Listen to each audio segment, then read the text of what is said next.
All right, welcome back to the Blind Bulk Series. I am down in Arizona, just north of the border here on an army post. And obviously that includes a lot of travel and a lot of changes to my usual routine. So trying to bulk, especially with a visual impairment, tends to have a lot of other things to think about that way. So what I'm gonna do today is take you guys into the gym with me here on post and be able to show you a few different ways that I make sure I still get a good, strong muscle building stimulus even while traveling. So let's go ahead and head to the gym. Alrighty, here we are at the gym. I was able to find a squat rack that also had some pull-up handles there. And I was going to go back and forth between overhead press, which we're seeing here.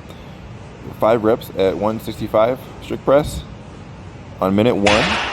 And then I'm going to be switching to 3 pull-ups on minute 2. Going back and forth for 10 rounds. So it takes just under 20 minutes.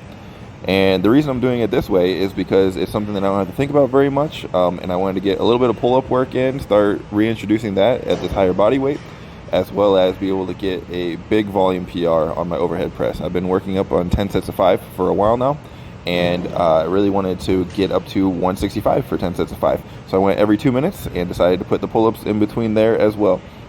In order to keep the timing right, what I have going on in my headphones is an interval timer app along with my music, so when it beeps, I know that a minute is elapsed, and then I know to do my next set, just alternating back and forth.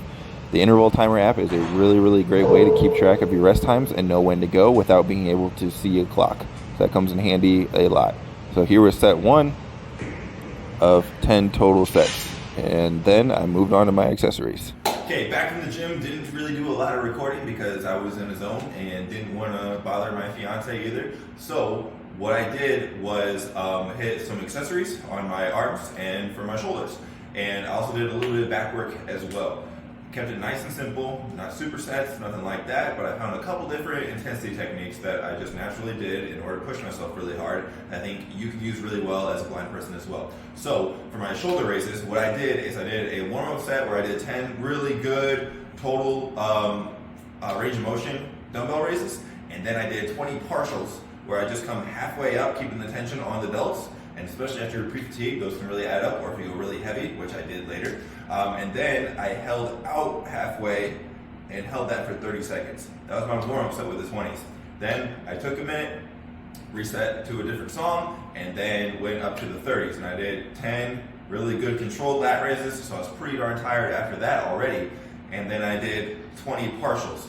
It took a couple of little mini breaks of a few breaths in order to get my 20, and then after that, I had to do my hold out there for 30 seconds, and that wound up being really difficult. So I just counted to 5s in my head. I wound up getting to 22 total seconds, took a couple of breaths in a relaxed state, and then went back out, and I did another 13 seconds just to overcompensate for not having done all 30 seconds in a row. That's a really great way to just get a hold of some dumbbells, and then be able to get a really intense set in without, again, having to worry about logistics or fighting for more dumbbells or anything like that. The next thing that I did that I think would be really helpful for you is I did a good little combination of what's called usually running the rack, and it's basically where you just go from heavier dumbbells to lighter dumbbells. I did that in just 3 little sets where I stood at the dumbbell rack and I placed my cane against the wall right there, and I found the 25s, and then what I did is 8 Zotman curls and 8 hammer curls. So standing right next to the rack, so I knew exactly where to put the dumbbells again, be able to move on. I just did 8 Zotman curls, which again are just palms up on the way up, and then you turn your hand over so your palms are facing down, and control that on the way back down. It's really good for the forearm extensors and different parts of the upper arm. Go ahead and give those a try. Start nice and light, make sure your elbows are okay with it, and then it can be a really good stimulus. But after I did those 8, then I would switch to hammer curls when my palms are facing the whole time, and just do a nice curl that way. Again, working some slightly different parts of the forearm and the upper arm. And then I put them back. I rested 10 seconds while moving slightly to the left. So I would grab the 20-pound dumbbells, pick them up, did the same thing, 8 and 8, put them back down, went to the 15s, did the same thing.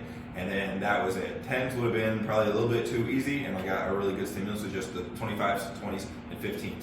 So that's a really simple way to make sure you don't have to re-navigate anything. You're just able to reapproach the rack, put them back, move to the left, move on. So go ahead and give those 2 little techniques a try in order to make sure that you're gaining good muscle even with a visual impairment.